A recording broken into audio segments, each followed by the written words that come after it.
It's the most iconic scene in all of cartoon history. Lucy Van Pelt holds out that football for Charlie Brown and essentially asks him, "Come on, Charlie Brown, why don't you kick the football?" Now, Charlie Brown's not an idiot. He knows that as soon as he goes to kick that football, Lucy's just going to pull it away from him. Yet Lucy's convincing. And eventually she gets Charlie Brown to go, run after that football, and eventually Charlie Brown ends up flat on his back once again.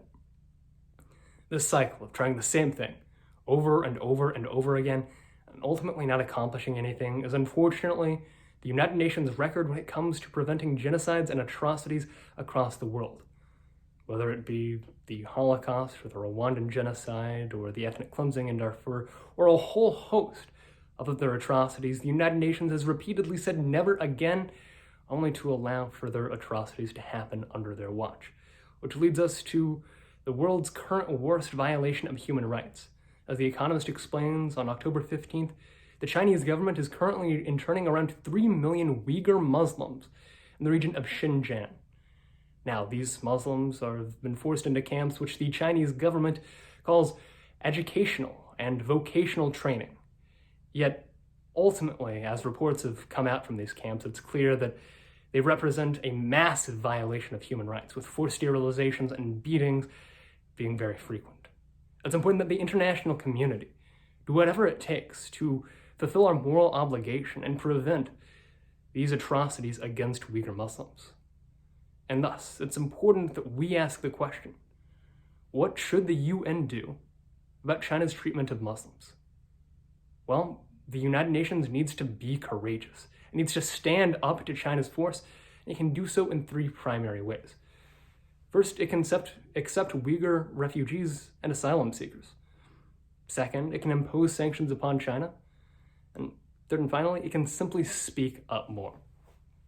So let's first understand the moral imperative that countries across the world have when it comes to accepting Uyghur asylum seekers and refugees.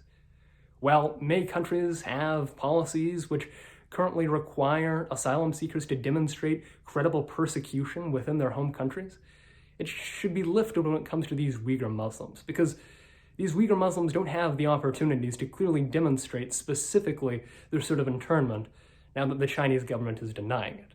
Rather, the rest of the international community should accept with open arms any Uyghur Muslim that comes from Xinjiang. And we should do so because we recognize that historically it has been this failure to accept asylum seekers and refugees which has contributed to the harms of these ethnic cleansings, genocides, and atrocities. For instance, in the early stages of the Holocaust, the United States had the ability to accept 900 Jewish refugees coming on board the SS St. Louis. The United States turned away these refugees, and unfortunately, most members of that 900 passenger crew wound up dying.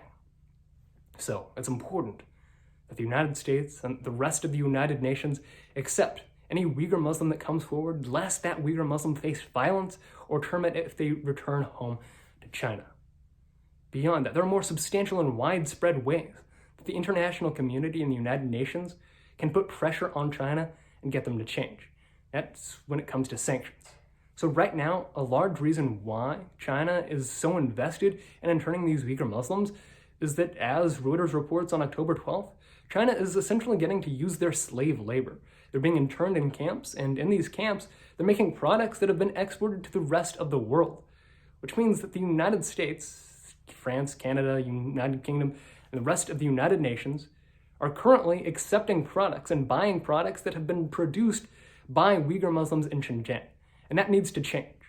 While sanctions, and particularly sanctions against China, can be risky, Trump's trade war earlier in his administration demonstrated that, it's a risk that the rest of the international community needs to take. This risk can be alleviated, though, by applying these sanctions specifically to aspects of the Chinese economy.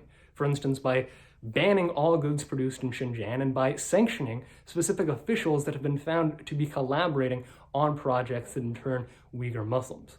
This would decrease China's economic incentive to intern the Muslims and would thus put greater incentive on them and greater pressure that they change their policies. But beyond any of that, the sanctions that would be imposed would also serve as an important message of condemnation, which leads to our third point here. And that's that the rest of the international community needs to merely speak up and show that they are willing to oppose China. Again, this is a risky move. It requires courage. because many countries are afraid that if they offend China or condemn China, they won't receive that economic investment. And while that is a real possibility, that hasn't stopped 15 Muslim-majority nations who were previously in a pact with China from condemning the actions of the Chinese government. And thus, as China continues to oppress Uyghur Muslims, if the rest of the international community and the United Nations speaks out, it could substantially decrease China's soft power. Decreasing China's soft power would mean that it would actually lose strategic interests in the region. So, as a result of that, the rest of the international community should continuously call out China's internment of Uyghur Muslims. It should condemn China. It should show that China is not a country that should be dealt with as it pertains to trade and investment.